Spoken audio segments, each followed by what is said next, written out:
Who do you guys have a favorite or a least favorite coaching hire so far? Well, my team just hired a new coach, so I mean, I'll go on that first. I didn't want him to hire him. I didn't like him. And then after, like, the clips of him starting to come out, dude, and then him showing up to the Browns facility looking like he was rocking some divorced dad fit, that really showed me that he's all about football.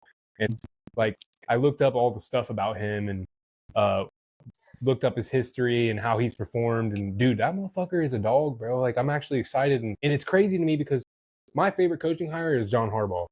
But the Ravens staff, instead of following Harbaugh to New York, they're following Todd Monken to the Browns. And that's really telling me something, bro. Yeah, Like, if they're going to follow him instead of Harbaugh, that's showing me that there's something about this guy that they like. And, like, that's another thing. I said he was an assistant head coach for 37 years before he finally got a chance. And I think that these guys are like, dude, this guy has deserved his fucking chance for so long that we need to go and help him succeed because he deserves this.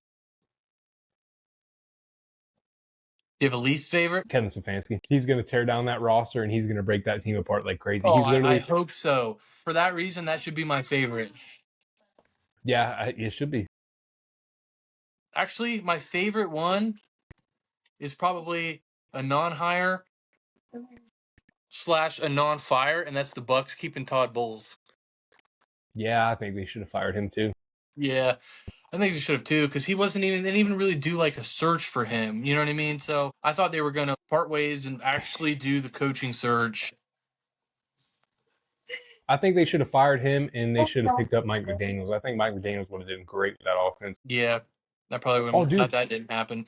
I forgot another thing about Todd Monken, dude. He actually wanted to draft Shedeur Sanders. That's the first player that he met when he got to the facility was Shedeur Sanders. And that video, I don't know if you guys seen it, but he like dapped him up and hugged him. He's like, "I wanted to draft you last year." What with the Ravens? See with the Ravens last year? Yeah, they wanted to draft him. They actually called him, and he turned him down. He said that he didn't want to be. He wanted to go to a different team, so he had a better chance at actually being a starter. He didn't want to be a backup. Yeah, he didn't want to sit behind Lamar Jackson. I was like, why would you want to draft Shedeur? And Todd Monken, and like now that he's our coach, it's coming out that he was the one that actually wanted to draft Shedeur. So like he actually got his quarterback on our roster. I mean, he might not be the greatest, but that's the quarterback he wanted. And he's known for being a quarterback. That was crazy, bro. You guys took. I really thought you guys were cooking, and then you took Dillon Gabriel, and then you took Shedeur. And I was like, why do you draft two quarterbacks like two? I thought they were going to take Shedeur second, bro. So I mean, I'm cool with him going at 144, but I did. Yeah, but it was stupid I know, to take but the him whole thing after. is like now the Dillon Gabriel thing is like a short left-handed quarterback. Do you see Tua, bro? And I don't care if Tua had success. The only reason he had success was because of Mike McDaniels. That motherfucker's a quarterback whisperer, bro. He is very good. Mike McDaniel is very good at building a team around a player and helping that player succeed. Without Mike McDaniel, watch Tua. He's done. My favorite hire is probably Robert Saleh to the Titans. That's my second favorite. I like that one. And I think he's a pretty good coach. The Jets are just the Jets, dude.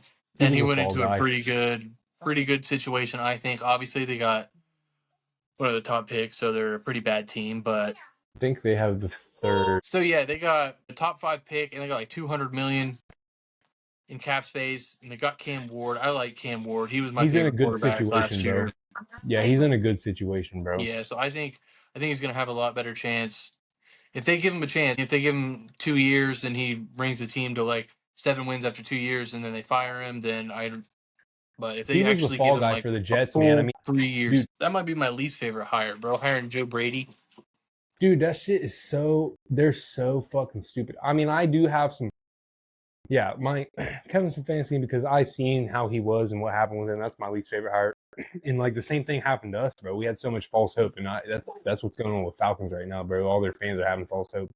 Some of them aren't stupid though, and they know. But like hiring Joe Brady, your offense choked in the playoffs, and most of what your offense did was Joe Brady's fault. And then you want to get rid of an actual good fucking coach just to replace him with his predecessor.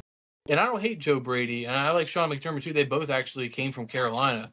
They're good. Joe Brady, his first like real NFL job was Carolina, because after that crazy 2019 LSU season, he was their passing game coordinator. So we hired him as the offensive coordinator. And then in his second year, we fired him on the bye week, dude. And I didn't agree with that because that was just like, yeah, he was a scapegoat for Matt Rule. Like Matt Rule, he had to do something. So I didn't like the firing then. I thought they should have at the very least let the season play out and see what happened.